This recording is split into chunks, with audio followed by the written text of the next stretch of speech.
Dear brothers and sisters, perhaps the gospel reading for the third Sunday of Easter in year C is one of the most touching story about the friendship between Jesus and his disciples, especially with Peter. St. John recounts this story for us, full of meaning for our life of faith and our personal journey with the Lord.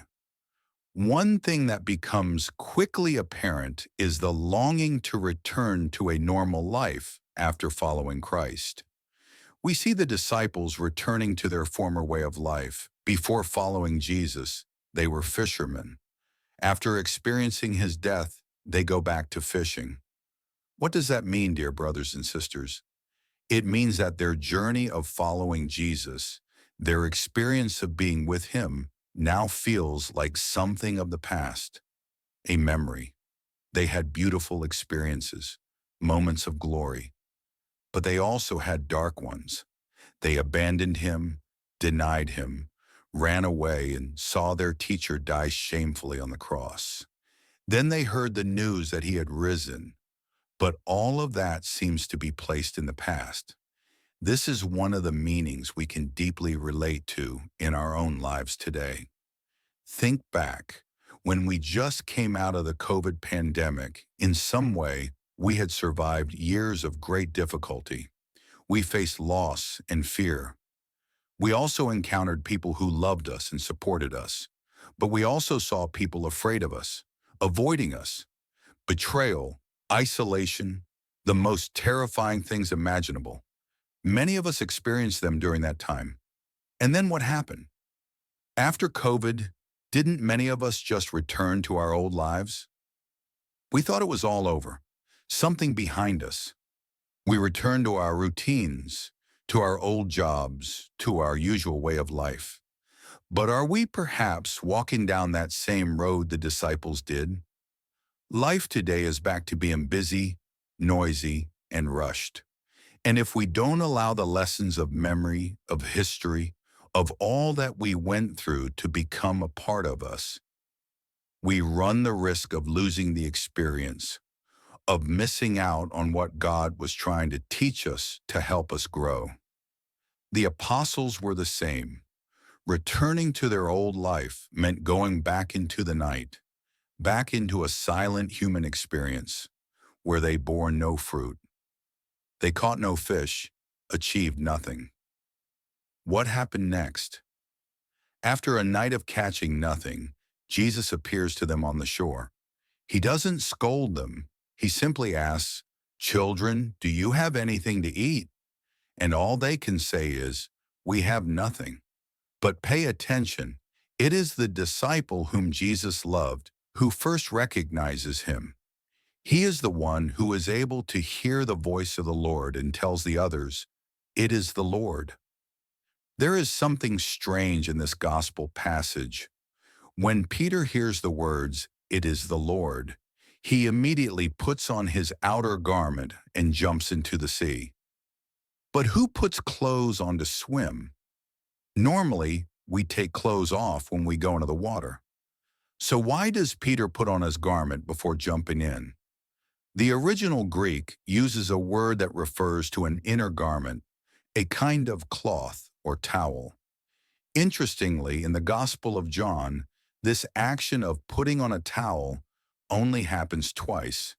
The first time is when Jesus removes his outer robe, ties a towel around his waist, and kneels to wash the feet of his disciples. The second time is here, when Peter wraps a cloth around himself and dives into the sea. What is John implying? You might remember when Jesus was about to wash the disciples' feet, Peter protested. He said, "Lord, you shall never wash my feet." Peter refused to let Jesus serve him. He believed the master shouldn't be serving the disciples. He wanted to control Jesus. But Jesus responded, "Unless I wash you, you have no part with me." Then Peter gave in. But later, as we know, Peter denied Jesus 3 times. And now, this second time, it's no longer Jesus who puts on the towel. It is Peter. Peter wraps the towel around himself and leaps into the sea. Now, water often symbolizes death, especially death to sin. Though the Sea of Galilee is technically a lake, John calls it a sea to suggest the deep waters of death, the place where life is absent, where they caught nothing. And Peter jumps in.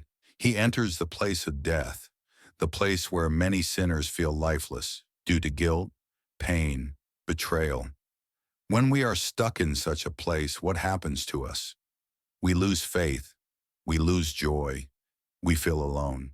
But Peter does something extraordinary. He doesn't run away. He doesn't stay on the boat. He takes up the towel, the same sign of service Jesus once wore, and dives into the sea. This is no longer just about catching fish. It's a symbolic act. Peter is entering the very place where grace is needed most. He is walking or swimming the path Jesus once showed him in the upper room. And from there, from the sea, Peter comes ashore to meet the Lord. This is the journey of discipleship. Instead of going back to their old ways, the disciples now begin to follow Christ by imitating what he did for them. Peter puts on the towel of service, and from the sea of death rises again.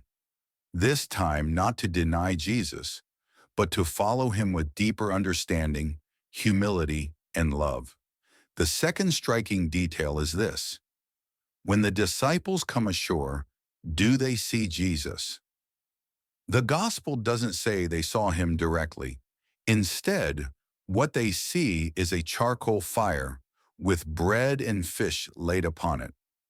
This is significant because a charcoal fire appears only twice in the Gospel of John. The first time was the night Peter denied Jesus.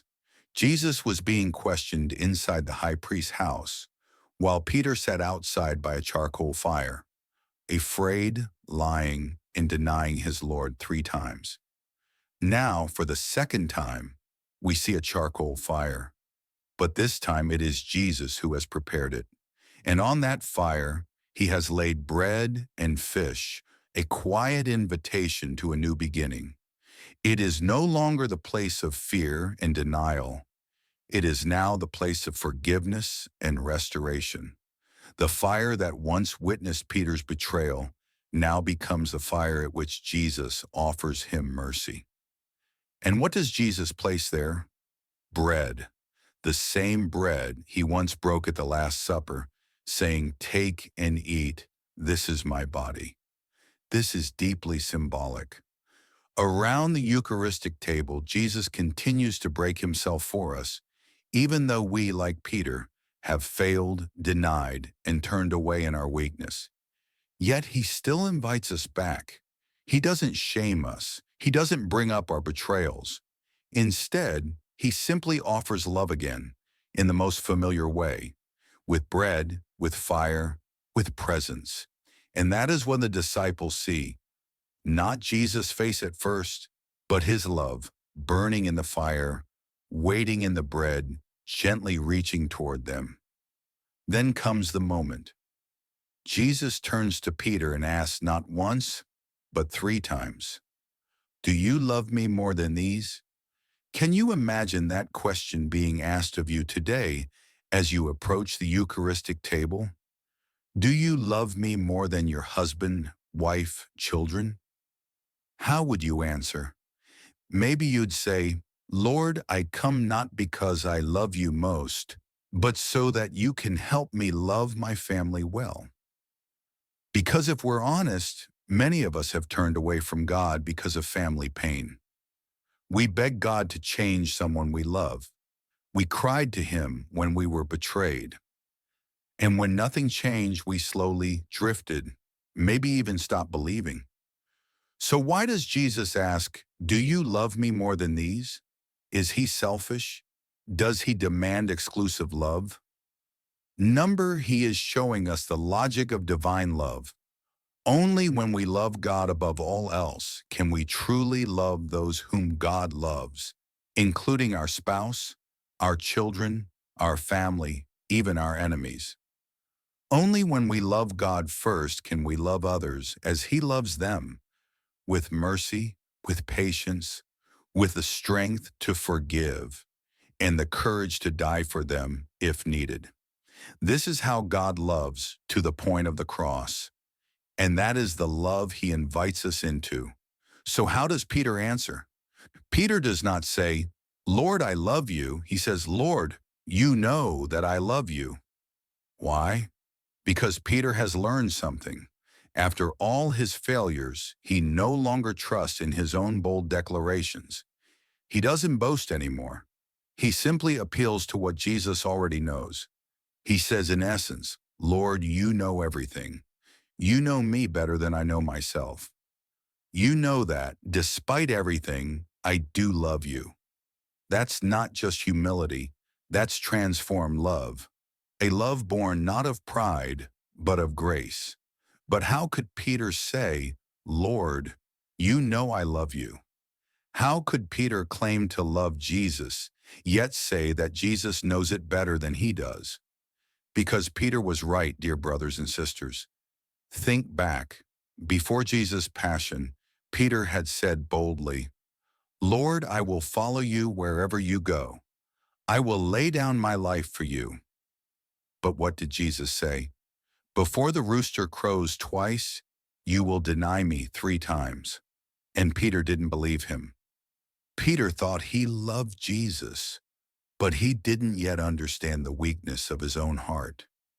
He didn't yet know what fear would do to his love. So when the moment came, and the fire was lit, and the questions were asked, he denied the one he swore to follow. That's why now, when Jesus asks, "Do you love me?" Peter doesn't answer with confidence. He answers with humility, "Lord, you know everything. You know that I love you." In saying this, Peter confesses not only his love, but also his limits, his inability to fully grasp the depth of his own love. Only Jesus knows the truth of it. And this is something we may recognize in our own relationships. Have you ever said to someone you love, "I love you, but you probably understand how much better than I do myself"? In long relationships, marriage, parenthood, friendship, this becomes truer with time. Spouses who've lived together for decades understand each other better than the other understands themselves. They know when the other will stumble. They see through the pride, the blindness, the fear, and still they love. This is what Jesus does for Peter. He sees Peter's pride, his fall, his regret, and still he loves. And it is after Peter confesses this humble truth that Jesus entrusts him with the role of shepherd for the church. Why? Because only someone who knows they don't fully know themselves can lead with humility. This is a truth that applies not only to Peter, but to every vocation: marriage, parenthood, priesthood, religious life. We can only live our vocation fully when we recognize, "I don't know myself as well as God knows me." And only then can we begin to live in grace. So, dear brothers and sisters, as we meditate on this beautiful gospel from John 21, 1 through 19, let us reflect on these 3 invitations. 1. Have we returned to our old lives and forgotten the past experiences that taught us about love, suffering, and grace? Are we, like the disciples, searching for fruit in the night, laboring without light? 2. Do we recognize Jesus coming to meet us in the Eucharist, quietly offering us bread and love, even when we failed Him? 3. Do we believe that God's love is greater than our weak love for Him, that He knows our hearts and still calls us? And are we brave enough today to say, "Lord, you know that I love you," and let Him say in return, "Follow me"?